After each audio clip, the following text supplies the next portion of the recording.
আজ আমি আপনাদের সামনে এমন এক কোম্পানির ফান্ডামেন্টাল অ্যানালাইসিস করতে চলেছি যে কোম্পানিটি বিগত এক সপ্তাহে 20% উপরে রিটার্ন দিয়েছে। কোম্পানি মূলত কি কাজ করে, কোম্পানির এই এক সপ্তাহে 20% রিটার্ন দেওয়ার কারণ কি এবং ভবিষ্যতে কোম্পানি কি মাল্টিব্যাগার রিটার্ন দিতে পারবে, সেই সম্পর্কিত নিয়ে আমাদের আজকের এই ভিডিও। তো চলুন আমরা প্রথমে কোম্পানির ফান্ডামেন্টাল অ্যানালাইসিস করে নিই। তো সর্বপ্রথমে আমরা কোম্পানির মার্কেট ক্যাপ দেখব। তো কোম্পানির মার্কেট ক্যাপ হচ্ছে 2640 কোটি। বর্তমান দাম হচ্ছে 204 টাকা। কোম্পানি সর্বোচ্চ হাই গিয়েছিল 272 টাকা এবং সর্বনিম্ন গিয়েছিল 144 টাকা। স্টক পিএ হচ্ছে 50 এবং বুক ভ্যালু হচ্ছে 26। ডিভাইডেন্ড দেয় কোম্পানি 0.12%। ROCE হচ্ছে 22% এবং ROE হচ্ছে 16%। ফেস ভ্যালু রয়েছে 2, অর্থাৎ ভবিষ্যতে কোম্পানির স্টক স্প্লিট হওয়ার সম্ভাবনা রয়েছে। কোম্পানির উপরে ঋণ রয়েছে 0.59, অর্থাৎ ঋণ যদি 1-এর নিচে থাকে তাহলে সেটা ঠিকঠাক আছে বলে মনে করা হয়। এবং পিইজি রেশিও হচ্ছে 1.12, অর্থাৎ পিইজি রেশিও এবং ইন্ডাস্ট্রি পিএ থেকে কিন্তু স্টক পিএ হাই, অর্থাৎ স্টকের বর্তমান ভ্যালু কিন্তু বেশি তার ইন্ডাস্ট্রি পিএর থেকে।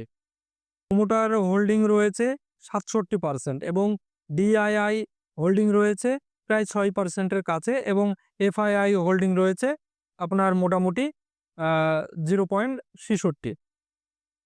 এবার আমরা যদি কোম্পানির কোয়ার্টারলি যদি রেজাল্টটা দেখি, তো আমরা কোম্পানির কোয়ার্টারলি রেজাল্ট যদি দেখি, কোম্পানির সেল গ্রোথ যদি দেখি, তো কোম্পানি কন্টিনিউ সেল কিন্তু বেড়ে চলেছে। প্রত্যেক বছরে কিন্তু কোম্পানির সেল বাড়ছে এবং কোম্পানির এক্সপেন্স কত হচ্ছে, অর্থাৎ কোম্পানির এই প্রোডাক্ট তৈরিতে যে খরচগুলো হচ্ছে, খরচও কিন্তু কোম্পানির বাড়ছে।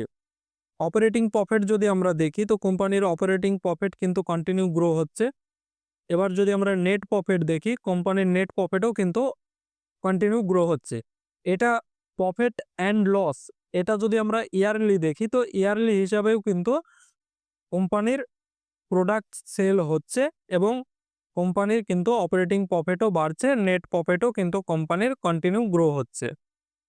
তা আমরা কোম্পানির চার্টটা যদি আমরা দেখি, তো স্পষ্ট দেখতে পাচ্ছি কোম্পানি অল টাইম হাই থেকে প্রায় 40% কারেক্ট হয়েছিল এবং এখন বর্তমানে কোম্পানি কিন্তু আবার 33%-এর কাছাকাছি কিন্তু অলরেডি রিটার্ন দিয়েছে।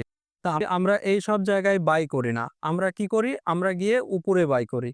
আমরা আমরা কি করি? এরকম জায়গায় বাই করি। বাই করার পরে যখন স্টক আবার নিচে যখন আসতে থাকে, তখন কিন্তু আমরা লস বুকিং করে বেরিয়ে যাই। তো এখন কি করবেন? যারা শর্ট টাইমের জন্য ইনভেস্ট করতে চাইছেন, তারা এই লেভেল থেকে একটা রিস্ক নিতে পারেন। আপনার মোটামুটি 15%-এর মতো। এবং যারা লং টার্মের জন্য ইনভেস্ট করতে চাইছেন, অর্থাৎ দীর্ঘ সময় ধরে ইনভেস্ট করে রাখতে চাইছেন, তারা একটু ধৈর্য ধরুন। এই লেভেলে আসলে তখন আপনারা একটা চিন্তাভাবনা করতে পারেন। কোম্পানির এক সপ্তাহে 20%-এর উপরে স্টকের রিটার্ন দেওয়ার কারণ কি? কারণ একটাই, বড় বিনিয়োগকারী আশিস কলচিয়া এই কোম্পানিতে ইনভেস্ট করেছেন। 2 নম্বর পয়েন্ট হচ্ছে কোম্পানি কি কাজ করে। কোম্পানি মূলত যে কাজ করে, স্টেনলেস স্টিলের ফ্লেক্সিবল হোস এবং জয়েন্ট তৈরি করে, যা ব্যবহৃত হয় তেল, গ্যাস, পাওয়ার প্ল্যান্ট, এমনকি মহাকাশ গবেষণায়। তাই এই কোম্পানির উপরে নজর রাখুন। এই কোম্পানি আগামী দিনে কিন্তু মাল্টিব্যাগার রিটার্ন দিতে পারে। এবার আমরা কোম্পানির নাম দেখে নেব। কোম্পানির নাম হচ্ছে অ্যারোফ্লেক্স ইন্ডাস্ট্রিজ। স্মল ক্যাপ কোম্পানি, ভবিষ্যতে গ্রো হওয়ার কিন্তু সম্ভাবনা রয়েছে। তো ইনভেস্ট করার আগে অবশ্যই আপনারা ফান্ডামেন্টাল অ্যানালাইসিস করবেন এবং আপনার ফাইন্যান্সিয়াল অ্যাডভাইজারের সঙ্গে পরামর্শ করে তবেই কিন্তু কোনো ইনভেস্টের দিকে এগিয়ে যাবেন।